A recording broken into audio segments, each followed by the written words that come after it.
수도권에 편입되었는지 궁금하지 않을 수가 없습니다. 지금까지 교회는 단 한 번도 특혜를 요구한 적이 없습니다. 한국교회 98%는 지난 1년간 거의 교회 문을 닫아왔습니다. 지난 금요일날 교회 폐쇄에 대한 가처분 신청 기각에서 재판부는 예배의 자유 등의 침해로 인한 손해는 회복하기 어려운 손해에 해당하고 시설 폐쇄 처분은 끝나는 시기를 명시하지 않아 교회 내에서의 대면 예배를 원천적으로 차단하고 있으므로 긴급한 필요를 인정하였으나 시설 폐쇄 집행 처분에 대하여 기각을 한 것은 오직 공공복리에 중대한 악영향을 미칠 우려가 있기 때문이라고 했습니다. 그러나 마스크를 착용하고 사회적 거리두기 등의 방역 수칙을 지킨 교회의 정규 예배에 대해서 코로나 확진자가 발생하지도 않았음에도 불구하고 또 정규 예배를 통하여서 코로나가 발생한다는 어떤 증거도 제시하지 않고 소명도 하지 못하면서 공공복리에 위험할 것이라는 오직 추정만으로 교회를 폐쇄한다는 것은 결단코 받아들일 수가 없는 것입니다. 만약에 정부의 방침처럼 어떤 수치도 증거도 제시하지 않으면서 정규 예배가 코로나에 걸릴 가능성이 있다는 이유만으로 교회를 폐쇄한다면 불특정 다수가 밀집한 10월에만 하루에 730만 명이 발길 틈도 없이 타고 다니는 지하철은 어떻게 되는 겁니까? 마스크를 쓰지 않고 밥을 먹어야 되는 식당은 어떻게 해야 됩니까? 수많은 사람들이 밀집하는 관공서는요, 일반 직장은 다 폐쇄되어야 된다는 말입니까? 이것이 정부가 말하는 과학이고 이것이 정부가 말하는 진정한 방역입니까? 우리가 어느 정도의 이해가 되면은 마땅히 우리도 자영업을 하고 우리도 직장생활을 하고 교인들은 외계인입니까? 다 같은 시민으로 살아가는 겁니다. 10,000명 들어가는 교회도 20명 미만만 모이라, 5,000명 들어가는 교회도 위험하니까 20명 미만만 모이라 하면서도 관공서나 회사나 지하철이나 버스나 마트나 음식점이나 백화점이나 아울렛이나 어느 것이 더 위험하다고 교회를 이렇게 비판하는 것입니까?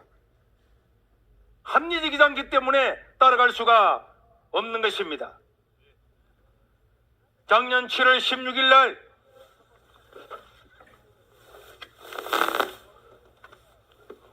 보건복지부에서는 기지개 마스크라고 하는 내용의 이야기를 언론에 낸 바가 있습니다.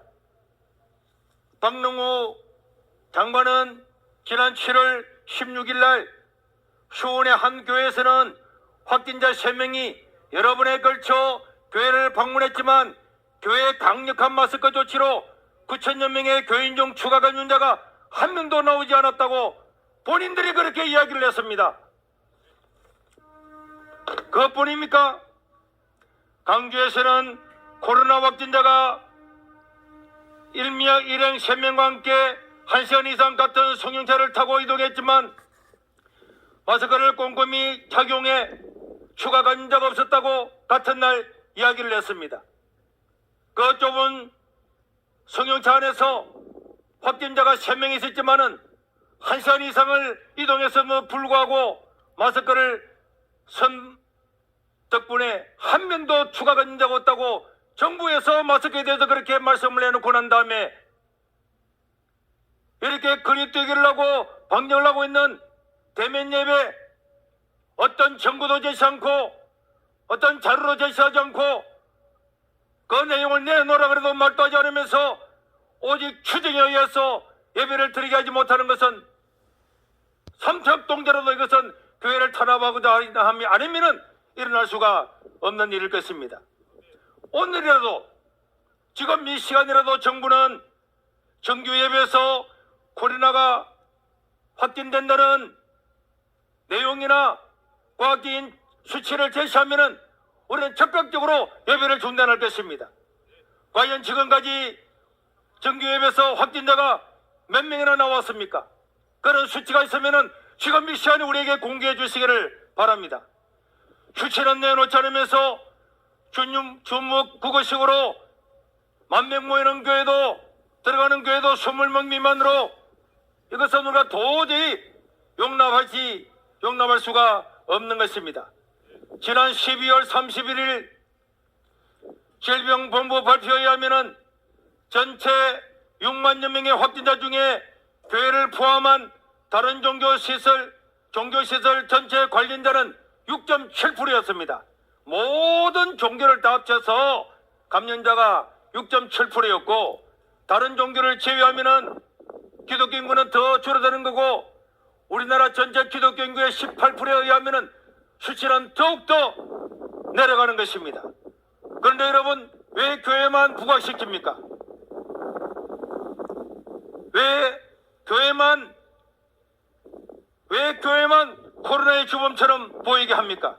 그러니까 우리는 마땅히 종교를 탄압하는 것으로 말하지 않을 수가 없는 것입니다. 오늘 우리가 읽었던 출애굽기 5장에도 예배에 관한 놀라운 이야기가 나와 있습니다. 430년 동안 애굽 나라에 종살이하고 있던 이스라엘 백성들은 모세에 의해서 출애굽을 하게 되는데 하나님의 명령을 받았던 모세는 출애굽기 4장 23절에 보니까 내 아들을 보내어 나를 섬기게 하라. 하나님은 자기 백성들을 아들로 삼으시고 그들을 내보내서 나를 섬기게 하라. 이 섬기라고 하는 것이 NIV나 모든 것에서 예배로 번역이 되고 있는 것입니다. 하나님은 바로의 앞자리에 있는 사람들이 나와서 하나님께 예배하라고 말씀했습니다. 5장 1절에도 내 백성을 보내라. 그러면 그들이 내 절기를 지킬 것이니라. 이스라엘 나라에서 절기의 핵심은 안식일입니다. 그들이 나와서 하나님께 예배하고 안식일을 지키고 절기를 지키라고 이야기를 했습니다. 그러나 애굽의 파라오 왕은 아니다, 못 간다, 나만 섬기라. 이 전쟁은 오늘날까지 이어지고 있는 것입니다. 어느 시대나 바로 같은 사람들은 예배하지 말아라, 예배할 수 없게 하라 이렇게 하는 거고 하나님의 백성들은 하나님을 예배하는 것이 마땅한 것입니다. 지금 교회는 다음 세대의 신앙의 절벽을 맞이했습니다. 지난 1년 동안에 전국 교회는 주일학교로 중단했습니다. 중고등부를 중단했습니다. 청년 예배를 중단했습니다. 코로나가 언제 끝날지도 모르는데 우리 어린 세대가 1년 가까이 예배를 드리지를 못한 것입니다.